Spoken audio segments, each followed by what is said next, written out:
ಒಲವು ಮೂಡದಿರಲು ಮನವು ಅರಳದು. ಅಧ್ಯಾಯ 16. ಬೆಳಿಗ್ಗೆ ನಿಧಾನವಾಗಿ ಕಣ್ಬಿಟ್ಟ ಅದಿತಿಗೆ ತಾನು ಯಾರದೋ ಹಿಡಿತದಲ್ಲಿ ಇದ್ದೀನಿ ಅಂತ ಅನ್ನಿಸ್ತು. ಕಣ್ಬಿಟ್ಟು ನಿಧಾನವಾಗಿ ತಲೆ ಎತ್ತಿ ನೋಡ್ದೊಳಗೆ ನಿಜಕ್ಕೂ ಶಾಕ್ ಆಗಿತ್ತು. ಯಾಕಂದರೆ ಅವಳು ವಸಿಷ್ಠನ ಎದೆ ಮೇಲೆ ಮಲಗಿದ್ಲು. ಅವನು ಕೂಡ ಅವಳನ್ನು ಗಟ್ಟಿಯಾಗಿ ಹಿಡಿದು ಮಲ್ಕೊಂಡಿದ್ದ. ಮುಂದೆ ಬೆಳಗ್ಗೆ ನಿಧಾನವಾಗಿ ಕಣ್ಬಿಟ್ಟು ನೋಡಿದ ಅದಿತಿಗೆ ನಿಜಕ್ಕೂ ಗರಾಬಡ್ದಂತೆ ಆಗಿತ್ತು. ಯಾಕಂದರೆ ಅವಳು ವಸಿಷ್ಠನ ಎದೆ ಮೇಲೆ ಮಲಗಿದ್ಲು. ಅವನ ಎದೆ ಬಡಿತ ಒಂದು ರೀತಿ ಅವಳಿಗೆ ಲಾಲಿ ಹಾಡು ಹಾಡ್ತಾ ಇತ್ತು. ಒಂದು ರೀತಿ ಹಿತ ಅನ್ನಿಸ್ತಿತ್ತು ಅವಳಿಗೆ. ಆದರೆ ಅದನ್ನು ಗಮನಿಸುವ ಗೋಜಿಗೂ ಹೋಗದೆ ಗಾಬರಿಯಾಗೆ ಅವನ ಮುಖವನ್ನು ನೋಡಿದ್ಲು. ಅಯ್ಯೋ ದೇವ್ರೆ, ಇದೆಂಥ ಕೆಲಸ ಆಯಿತು. ನೆನ್ನೆ ಮಧ್ಯಾಹ್ನ ಇವರ ರೂಮಲ್ಲಿ ಮಲಗಿದ್ದೆ. ಇವಾಗ ನೋಡಿದ್ರೆ ಇವ್ರ ಜೊತೆನೇ ರಾತ್ರಿ ಪೂರ್ತಿ ಮಲಗಿದ್ದೀನಿ. ಇವರೇನೋ ಕುಡ್ಕೊಂಡು ಬಂದಿದ್ದರಿಂದ ಹಾಗಾಗಿ ಮಕ್ಕಳ ರೀತಿ ಆಡಿದ್ರು. ಆದರೆ ನನಗೇನಾಗಿತ್ತು?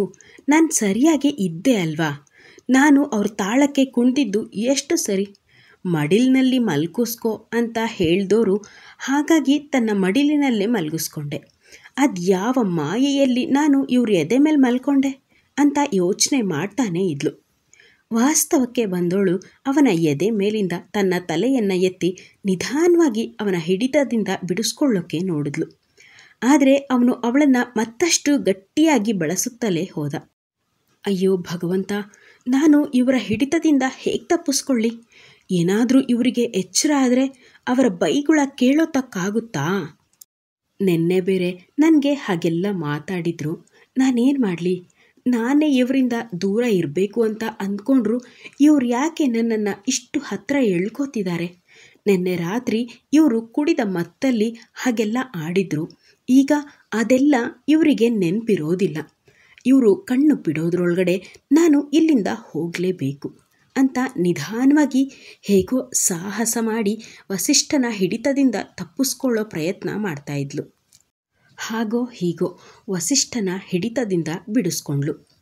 ತನ್ನ ರೂಮಿಗೆ ಹೋದವಳು ಬೇಗ ಸ್ನಾನ ಮಾಡಿ ರೆಡಿಯಾದವಳು ಕನ್ನಡಿ ಮುಂದೆ ನಿಂತು ಹಣೆಗೆ ಬೊಟ್ಟನ್ನು ಇಟ್ಟು ಸಿಂಧೂರ ಇಟ್ಕೋತಾ ಇದ್ದವಳ ಮನಸ್ಸು ವಸಿಷ್ಠನ ಸುತ್ತಾನೇ ಸುತ್ತುತ್ತಾ ಇತ್ತು. ಅವನ ಹೃದಯ ಬಡಿತ ಎಷ್ಟು ಹಿತವಾಗಿದೆ. ಅವರ ಎದೆ ಮೇಲೆ ನಾನು ಮಲಗಿದಾಗ ನನಗೆ ಒಂದು ರೀತಿ ಭರವಸೆಯ ಅಪ್ಪುಗೆ ಸಿಕ್ಕಿತ್ತು. ಇದೆಲ್ಲ ನನ್ನ ಜೀವನದಲ್ಲಿ ಎಂದಿಗೂ ಸಿಕ್ಕಿರಲಿಲ್ಲ ಅಂತ ಯೋಚಿಸ್ತಾನೇ ಇದ್ಲು. ಕನ್ನಡಿ ಮುಂದೆ ಅವಳ ಪ್ರತಿಬಿಂಬ ಮಾತನಾಡಿದಂತಾಗಿ ಒಮ್ಮೆ ಅದನ್ನು ದಿಟ್ಟಿಸಿದ್ಲು. ನಾನೇ ಕಣೆ ಅದಿತಿ, ನಿನ್ನ ಮನಸ್ಸು. ಗಜಲಕ್ಷ್ಮಿ ಮೇಡಮ್ ಹೇಳಿದ ಮಾತುಗಳನ್ನು ನೀನಾಗಲೇ ಮರ್ತಿರೋ ಹಾಗಿದೆ.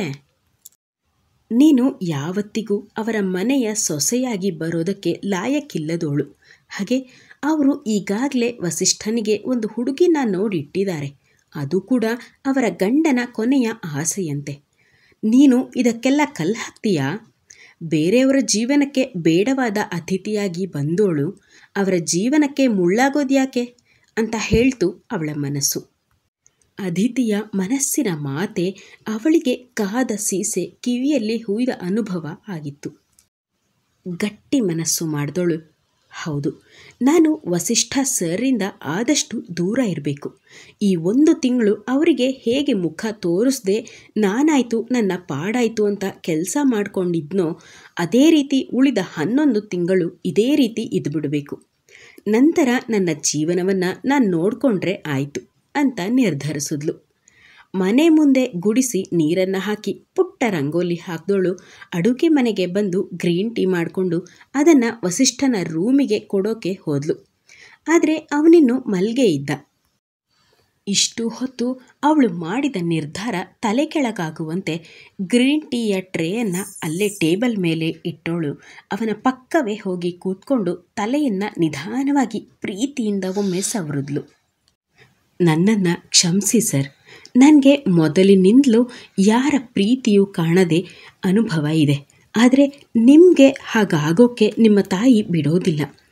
ನಿಮಗೆ ಹಾಗೂ ಈ ಕುಟುಂಬಕ್ಕೆ ತಕ್ಕಂತಹ ಒಳ್ಳೆಯ ಹುಡುಗಿಯನ್ನೇ ಈ ಮನೆಯ ಸೊಸೆಯನ್ನಾಗಿ ಮತ್ತು ನಿಮ್ಮ ಹೆಂಡತಿಯನ್ನಾಗಿ ನಿಮ್ಮಮ್ಮ ತರ್ತಾರೆ. ನಿಮ್ಮನ್ನು ಮತ್ತು ನಿಮ್ಮ ತಾಯಿಯನ್ನು ಚೆನ್ನಾಗಿ ನೋಡಿಕೊಳ್ಳುವಂತಹ ಹುಡುಗಿಯೇ ಅವರು ಆಗಿರ್ತಾರೆ. ನೀವು ಇಷ್ಟೆಲ್ಲ ಮೃದುವಾಗಿ ಮಾತಾಡಿದ್ರೆ ನನ್ನ ಮನಸ್ಸು ನಿಮ್ಮನ್ನು ಬಯಸುತ್ತೆ. ಆದರೆ ಅಂತಹ ತಪ್ಪು ನನ್ನಿಂದ ಆಗಬಾರ್ದು. ನನ್ನ ಚಿಕ್ಕಪ್ಪ ಚಿಕ್ಕಮ್ಮ ಅನ್ನೋ ನರ ರಾಕ್ಷಸರಿಂದ ನನ್ನನ್ನು ಕಾಪಾಡಿದ್ದಕ್ಕೆ ನಾನು ಸಾಯುವ ಕೊನೆ ಕ್ಷಣದವರೆಗೂ ನಿಮಗೆ ಋಣಿಯಾಗಿರ್ತೀನಿ. ಜೀವನದಲ್ಲಿ ನೀವು ಕಟ್ಟಿರೋ ತಾಳಿಯನ್ನು ಇಟ್ಕೊಂಡು ಜೀವನ ಪೂರ್ತಿ ನಿಮ್ಮ ಹೆಸರಿನ ತಾಳಿಯೊಂದಿಗೆ ಬದುಕುವ ಆಸೆಯಾಗಿದೆ. ಆದರೆ ಈ ದೇಹ ಮತ್ತು ಮನಸ್ಸು ನಿಮ್ಮ ಹೊರತು ಮತ್ತಾರಿಗೂ ಕೊಡೋದಿಲ್ಲ ಅಂತ ಹೇಳ್ದೋಳು. ಆದರೆ ಕೊನೆಗೆ ಅವಳ ಧ್ವನಿ ಅವಳಿಗೆ ತಿಳಿಯದೆ ಗದ್ಗದಿತವಾಗ್ತಾ ಇತ್ತು. ಗಾಢವಾದ ನಿದ್ದೆಯಲ್ಲಿರೋನು ವಸಿಷ್ಠ ಅಂತ ಮನಸ್ಸು ತಡೆಯದೆ ಅವನ ಹಣೆಗೆ ದೀರ್ಘವಾಗಿ ಒಮ್ಮೆ ಮುತ್ತಿಟ್ಲು. ಆದರೆ ಅದೇಕೋ ಅವಳ ಮನಸ್ಸಿಗೆ ಸಮಾಧಾನ ಆಗಲಿಲ್ಲ.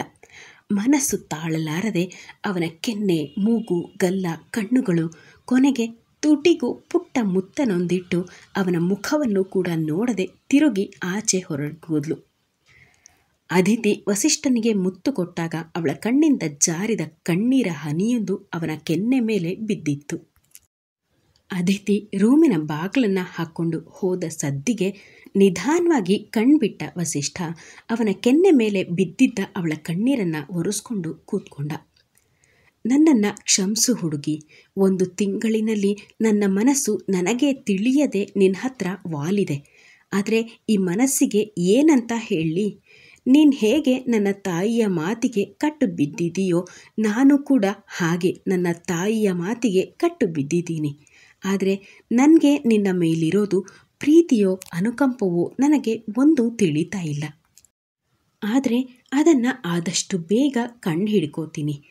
ಯಾವುದಕ್ಕೂ ಈ ಕ್ಲಾರಿಟಿ ನೀನು ಈ ಮನೆಯನ್ನು ಬಿಟ್ಟು ಹೋಗೋದ್ರೊಳಗೆ ನನಗೆ ಸಿಕ್ಕಿದ್ರೆ ಒಳ್ಳೆಯದು. ಅದು ಪ್ರೀತಿಯೇ ಆದರೆ ನನ್ನ ಉಸಿರಿನ ಕೊನೆ ಕ್ಷಣದವರೆಗೂ ನಿನ್ನನ್ನು ನನ್ನ ಜೀವನದಲ್ಲಿ ಸಂತೋಷವಾಗಿ ನೋಡಿಕೊಳ್ಳೋ ಪ್ರಾಮಾಣಿಕ ಪ್ರಯತ್ನವನ್ನು ನಾನು ಮಾಡ್ತೀನಿ. ನಿನ್ನೆ ಕೋಪದ ಕೈಗೆ ಬುದ್ಧಿ ಕೊಟ್ಟು ನಿನಗೆ ನೋವು ಮಾಡಿದೆ. ಅದಕ್ಕೆ ಕ್ಷಮೆ ಕೇಳೋಕ್ಕೆ ನನ್ನ ಅಹಂ ಅಡ್ಡ ಬಂದಿತ್ತು.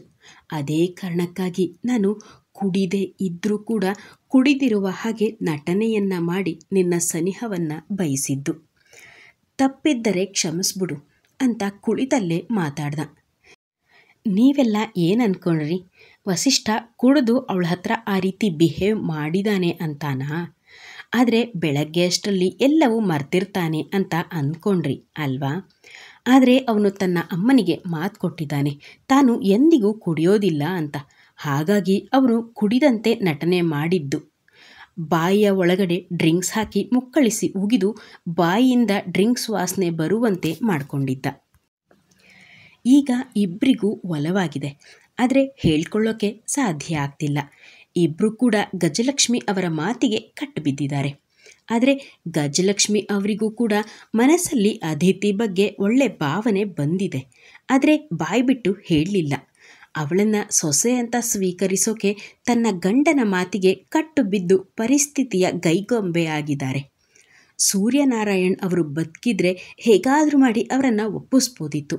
ಆದರೆ ಅವರ ಕೊನೆ ಆಸೆ ಇದ್ದಿದ್ದೇ ವಸಿಷ್ಠನಿಗೆ ತನ್ನ ತಂಗಿ ಮಗಳನ್ನು ತಗೋಬೇಕು. ಅವಳು ಈ ಮನೆಯ ಸೊಸೆಯಾಗಿ ಬರಬೇಕು ಅಂತ. ಈ ಒಂದು ಕಾರಣಕ್ಕೆ ಮನಸ್ಸನ್ನು ಗಟ್ಟಿ ಮಾಡಿಕೊಂಡಿರೋದು ಗಜಲಕ್ಷ್ಮಿ ಅವರು. ಹಾಗಾದರೆ ಗಜಲಕ್ಷ್ಮಿ ಅವರ ಮನಸ್ಸು ಅದಿತಿಯ ಬಗ್ಗೆ ಕರಗುತ್ತಾ, ಅಥವಾ ಅವರ ತಂಗಿ ಮಗಳಿಗೆ ಕನ್ವಿನ್ಸ್ ಮಾಡಿ ಅದಿತಿ ಮತ್ತು ವಸಿಷ್ಠ ಇಬ್ಬರು ಒಟ್ಟಾಗಿ ಬಾಳುವಂತೆ ಮಾಡ್ತಾರಾ? ಎಲ್ಲದಕ್ಕೂ ಉತ್ತರ ನಿಮಗೆ ಸಿಗತ್ತೆ ಮುಂದಿನ ಸಂಚಿಕೆಗಳಲ್ಲಿ. ಅಲ್ಲಿವರೆಗೂ ನಿರೀಕ್ಷಿಸಿ. ಒಲವು ಮೂಡದಿರಲು ಮನವು ಅರಳದು.